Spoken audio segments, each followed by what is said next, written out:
bentrovate alla nuova stagione televisiva della trasmissione Il Sindaco risponde, lo spazio di approfondimento dedicato al territorio faentino da questa stagione televisiva con un'importante novità. Se ci state seguendo dai canali 17 e 71 del digitale terrestre, vedete l'accostamento dei loghi Tele1 e DTV. DTV che naturalmente rimane sempre fruibile sul nostro canale di punta con tutta la programmazione principale sul 90 del digitale terrestre e da pochi giorni a questa parte una programmazione con speciali di approfondimento locale dedicati anche sui canali 17 e 71, dunque a numeri più bassi del vostro telecomando. Detto questo, non sottraiamo altro spazio al nostro ospite in studio, il sindaco di Faenza Giovanni Malpezza, al quale diamo il benvenuto e che in apertura voleva fare un saluto.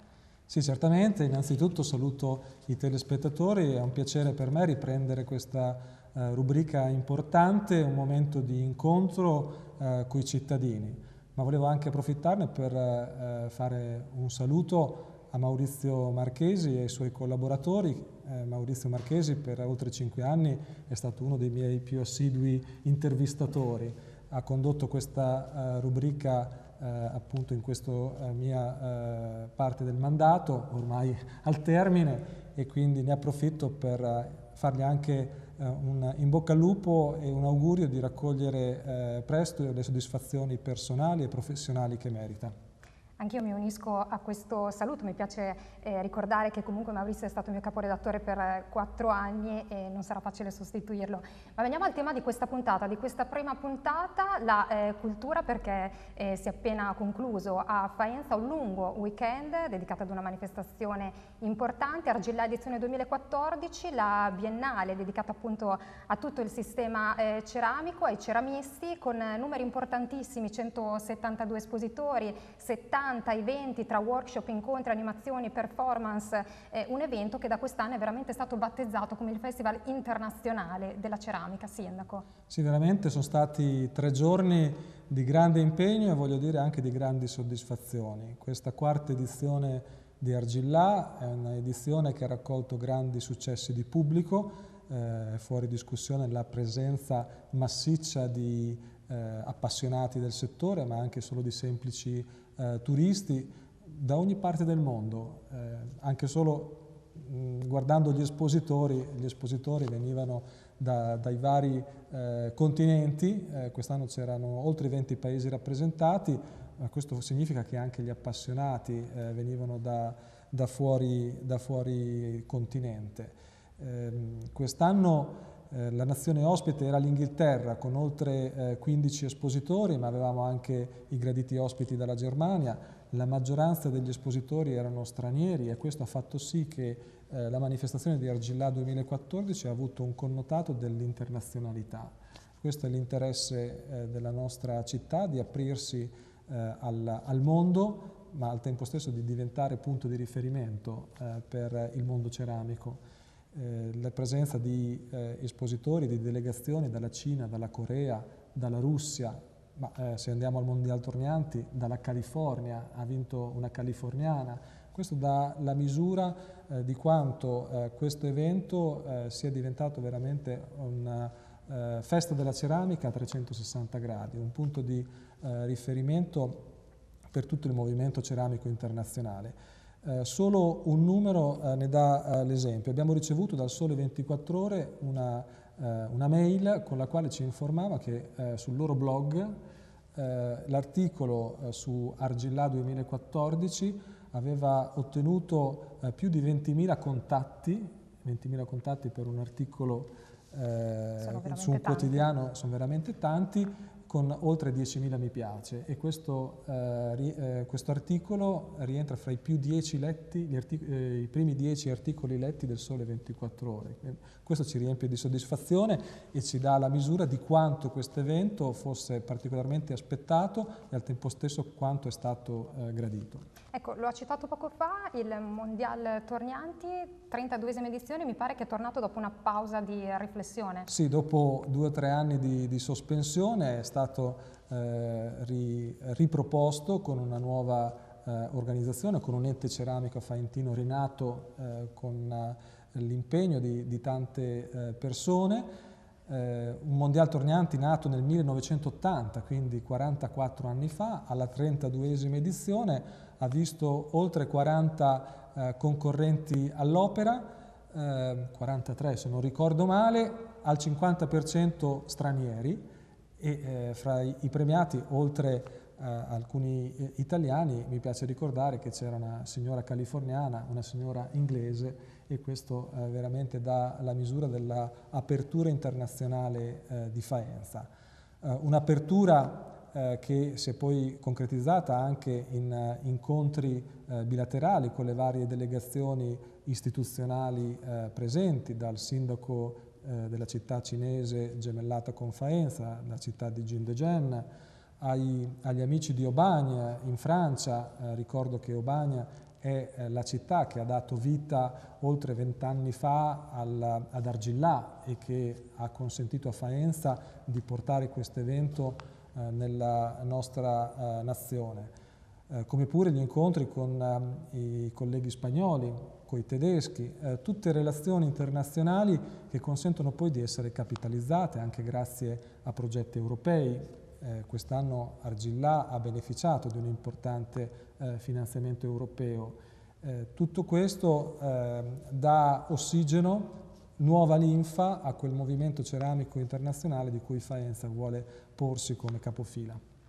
Ecco, lei ha parlato di finanziamenti da parte dell'Unione Europea, naturalmente insomma, c'è stato il sostegno anche da parte dei privati, ma possiamo parlare di costi di questa manifestazione, che comunque ha messo in moto tutto un meccanismo economico per le strutture ricettive, per gli operatori commerciali e turistici importante.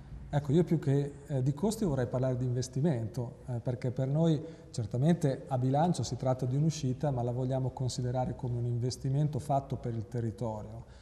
L'investimento che abbiamo fatto equivale nel budget a 148.000 euro, ma crediamo che questa somma sia stata ben investita, perché il ritorno sia per le varie componenti del mondo ceramico, dai ceramisti ai rivenditori, come pure per tutti gli operatori delle strutture ricettive, ristoranti, alberghi, bed and breakfast, gli esercizi pubblici, tutti quanti hanno veramente beneficiato di questi 3 giorni in cui Faenza è stata letteralmente presa all'assalto di appassionati. So per certezza che non c'era più un posto letto nel raggio di 20 km, abbiamo indirizzato delle persone a Castroccaro perché vicino a Faenza non c'era più nulla. Veramente questa è stata una grande opportunità. Qualcuno ci dice dovreste farlo tutte le settimane. sì, ci piacerebbe. E comunque ne parleremo, ci sono altri eventi, insomma, vicini. Ecco, quindi una boccata d'ossigeno per tutto il mondo economico del territorio. Dicevamo, quindi Faenza è al centro, insomma, di una rete di legami strategica, insomma, europea, e a disposizione di Ravenna, capitale europea della cultura, nel 2019. Siamo tra l'altro al rush finale. Lunedì è stato depositato il dossier al Ministero dei Beni Culturali a Roma di 115 pagine e il 17 ottobre insomma, ci sarà il verdetto, e questa manifestazione a sostegno naturalmente di Ravenna 2019. Assolutamente sì, Faenza fa parte fin dall'origine del comitato promotore della candidatura di Ravenna capitale europea della cultura, e quindi anche con le nostre proposte culturali facciamo parte di questo percorso. Certamente la proposta culturale in ambito ceramico è uno dei punti forti della proposta del territorio faentino, uno dei punti forti per l'internazionalità di cui parlavo prima, perché Faenza si pone al centro della scena internazionale nell'ambito ceramico, e con tutte le sue proposte come il Museo Internazionale di Ceramiche, ma come anche la Biennale della Ceramica Argilà, diventa veramente uno dei punti forti di questa candidatura. Nel dossier che è stato preparato per la candidatura, Faenza svolge un ruolo importante. Certo. Ovviamente Ravenna ha una dimensione particolarmente significativa, ma Faenza vuole dire la sua, vuole svolgere un ruolo importante non solo in questa candidatura, ma poi anche auspicabilmente nel momento in cui noi contiamo di ottenere questa candidatura per Ravenna e per tutto il suo territorio, poter svolgere un ruolo importante nel 2019 quando ci sarà da giocare questa grande opportunità. Ecco, quindi davvero la cultura può rappresentare, può fare da traino al rilancio dell'economia in questo momento di crisi, quindi è importante comunque sostenerla. Tra l'altro c'è un po' anche il timore che con l'iter di riordino istituzionale, quindi con il taglio delle province, vengano a mancare alcune risorse. Beh, certamente questo è uno degli aspetti della cultura, il risvolto economico non va certamente sottaciuto. L'investimento nella cultura che vogliamo fare guarda a 360 gradi, cultura anche come strumento di coesione sociale, strumento di coesione fra i popoli, non è una cosa marginale, e il fatto che al Museo Internazionale delle Ceramiche sia stato attribuito dall'UNESCO il titolo di strumento messaggero di pace deriva proprio da questo ruolo della cultura, e in particolare della cultura ceramica, come strumento di coesione, collegamento, unione fra le varie culture, fra i vari paesi, perché passando tramite l'arte si creano legami che non sono mai legami di conflittualità, sono piuttosto legami di affinità, di simpatia, di unione fra i popoli. Quindi certamente cultura come strumento di elevazione delle persone, di coesione fra le persone, ma poi la cultura è anche certamente strumento di promozione dei territori e quindi ha anche dei risvolti economici sui quali dobbiamo assolutamente far leva per lo sviluppo, la rinascita delle nostre comunità. E naturalmente credo che il ringraziamento vada anche insomma, a tutti i giovani, i volontari, tutto lo staff organizzativo, tutte le persone del mondo dell'associazionismo culturale che da anni insomma, lavorano per il buon funzionamento di questa manifestazione. Assolutamente sì, ieri mattina appena sono arrivato in ufficio non ho mancato di far partire un messaggio sincero di ringraziamento e di apprezzamento per tutti coloro che hanno lavorato in maniera professionalmente veramente elevata, ma soprattutto con una grande passione, con un grande senso di appartenenza e di identità per il nostro territorio. Non posso dimenticare le decine e decine di volontari che hanno reso possibile questa manifestazione, certamente anche i collaboratori del Comune e delle altre istituzioni coinvolte, ma vedere tanti ragazzi delle scuole, tanti ragazzi che si sono resi disponibili ad affiancare questa manifestazione come supporto è stato un motivo di grande soddisfazione. Ecco, per chiudere quest'ampia pagina dedicata ad Argillà, guardando al futuro, sappiamo già che il prossimo anno comunque l'Italia sarà il paese ospite d'onore dell'edizione 2015 di Argillà che si terrà in Francia. Domani. Sì, mi ha fatto molto piacere nel discorso inaugurale quando è intervenuto il vice sindaco della città di Obania, quella che ha dato appunto l'origine all'evento di Argillà. Mi ha fatto molto piacere sentire che Faenza e l'Italia saranno ospiti d'onore, paesi ospiti alla prossima manifestazione nel 2015. E non è cosa da poco, perché notoriamente i francesi sono molto nazionalisti, per cui nelle varie edizioni di Argillà in Francia la presenza di espositori stranieri è abbastanza limitata. Io sono stato all'edizione 2012, c'erano 2 faentini e se guardavamo gli standisti ben pochi erano quelli che venivano fuori dalla Francia. Il fatto che l'Italia e Faenza nell'anno prossimo siano paese ospite d'onore significa che veramente gli amici francesi hanno colto la grande importanza, la centralità di Faenza in questo movimento ceramico. Bene, chiusa la pagina dedicata ad Argillà, comunque insomma si è chiuso un evento ma ce ne sono tanti altri in cantiere, come la stagione teatrale del Masini che è stata presentata pochi giorni fa, va avanti una collaborazione ventennale con Accademia Perduta Romagna Teatri e insomma c'è un cartellone pieno di appuntamenti e di ospiti di grande spessore.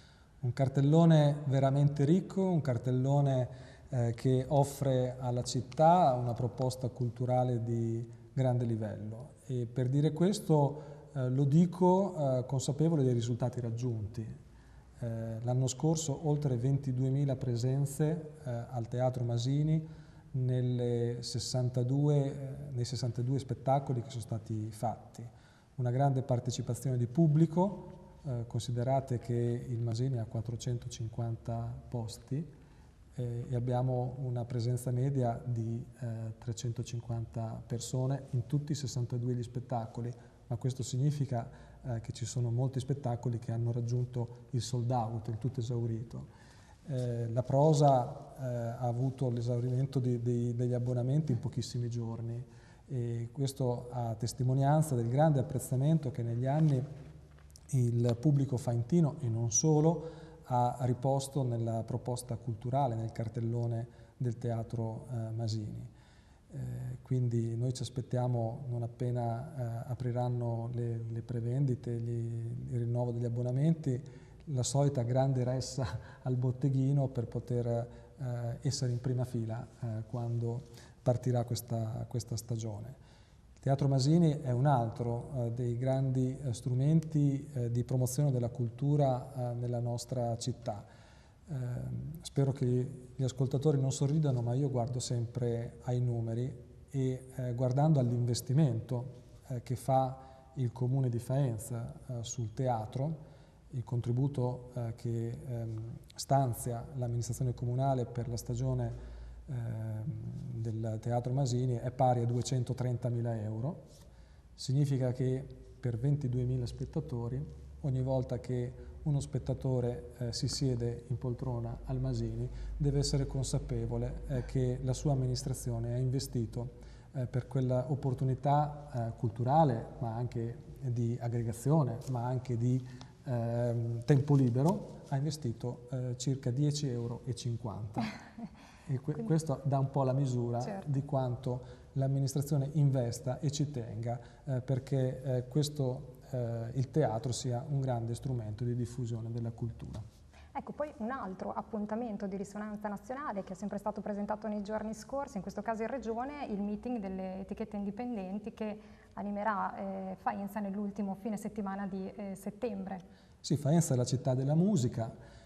Il MEI, nato a Faenza 20 anni fa, è un grande strumento di promozione della musica, in particolare di quella indipendente, e quindi l'ultimo fine settimana di settembre, come ormai da diversi anni, da quando è stato collocato questo evento in centro storico rispetto alla originaria collocazione al centro fieristico, diventa una grande opportunità di festa della musica, di aggregazione e quindi entra a pieno titolo nel cartellone dei grandi eventi della nostra città. 2 giorni di grandi impegni, di grandi proposte musicali, ma anche di riflessioni culturali su quello che è il mondo della musica, perché il cartellone del MEI riserva ampio spazio anche a approfondimenti su questo tema. Credo davvero che Faenza si porrà a fine settembre al centro dell'attenzione della musica, in particolare di quella indipendente a livello nazionale.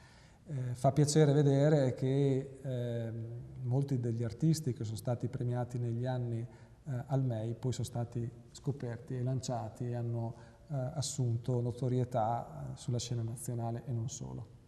Bene, avremo modo di riparlare di questo appuntamento, ma ora vogliamo dedicare l'ultima parte di questa prima puntata alla scuola, perché comunque presto si tornerà sui banchi di scuola, il 15 di settembre se non vado errata. Come allora la città Faenza si sta preparando, insomma, alla nuova stagione scolastica?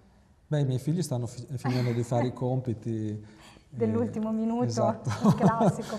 I genitori stanno facendo gli acquisti di tutto quello che ancora manca e questo è un grosso problema in questa difficile fase economica dove molte famiglie hanno difficoltà veramente, certo, a fornire quanto necessario per l'istruzione. L'amministrazione comunale con risorse pubbliche cerca di dare una mano per quanto riguarda l'acquisto dei libri di testo e quindi questo è un po' l'impegno delle famiglie. Per quanto riguarda L'impegno delle strutture, abbiamo lavorato molto quest'estate per offrire nuovi spazi in alcune scuole.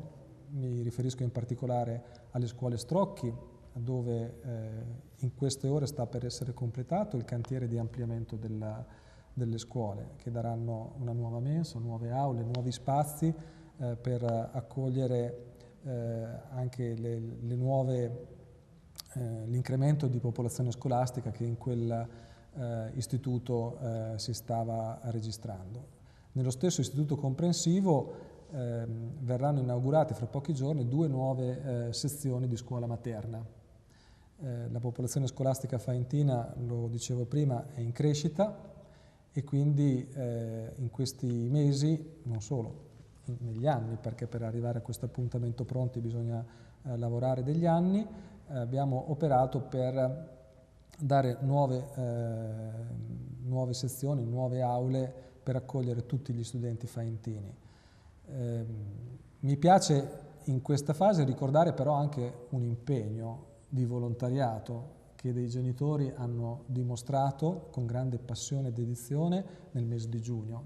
Mi riferisco ai genitori delle scuole Bendandi, che hanno trascorso parecchie serate, io li ho visti all'opera verso mezzanotte, a ridipingere, tinteggiare gli interni della scuola dei loro figli, dimostrando un grande senso civico, un grande senso di responsabilità nella comunità, consapevoli che le risorse della scuola e delle amministrazioni pubbliche sono purtroppo ridotte e quindi rimborcarsi le maniche anche quando non è dovuto, perché non era dovuto, è un gesto di grande attenzione verso la comunità e quindi ne approfitto per ringraziarli, perché non voglio solo ricordare l'impegno dell'amministrazione comunale nel costruire nuove scuole, ma anche l'impegno dei genitori nel consentire ai loro figli di vivere in ambienti decorosi. Altre novità in base sempre alle direttive che ci arrivano dal Ministero dell'Istruzione per questo anno scolastico che si appresta ad iniziare? Beh, è un mondo, quello scolastico, in continua evoluzione. Devo dire che quest'anno, a differenza degli anni passati, abbiamo ottenuto un organico di docenti, di personale adeguato rispetto alle richieste fatte dai dirigenti. In un primo tempo c'era stato un allarme perché nell'assegnazione dell'organico di diritto non c'era la copertura di tutti i posti, almeno come territorio di Faenza, poi abbiamo ottenuto con un organico di fatto quanto necessario per assicurare la copertura delle nostre classi. Ci sono purtroppo difficoltà per quanto riguarda i servizi ausiliari all'interno della scuola, i tagli agli stanziamenti di spesa sono stati significativi e quindi purtroppo sul fronte del personale ausiliario ci sono tutt'oggi delle difficoltà. Torneremo a parlare sicuramente anche di questo tema nel corso della stagione televisiva di questa trasmissione e non ci resta che fare allora un augurio a tutti gli studenti di ogni ordine e grado che stanno per iniziare, che stanno per tornare sui banchi di scuola. Assolutamente sì, un augurio ai ragazzi e agli studenti che sia un anno scolastico proficuo per la loro crescita sia formativa, didattica, ma anche la loro crescita umana e personale. E voglio fare un augurio anche agli insegnanti, perché sono struttura portante del nostro sistema scolastico, sono coloro a cui affidiamo i nostri figli e quindi l'augurio che anche per loro sia un anno pieno di soddisfazioni, perché l'insegnamento è una missione e se non dà soddisfazione certamente diventa una missione difficile, non voglio dire impossibile, e quindi faccio anche a loro un sincero augurio che sia un anno positivo per tutti quanti. Bene, il tempo a nostra disposizione è terminato, ringraziamo il Sindaco per la sua partecipazione, ringraziamo voi che ci avete seguito da casa, vi ricordiamo che presto attiveremo nuovi canali di comunicazione per interagire direttamente con la trasmissione, visibile, ve lo ricordiamo, sui canali 17, 71 e 90 del digitale terrestre. L'appuntamento con il Sindaco Risponde torna mercoledì prossimo alle 20. Buonasera a tutti.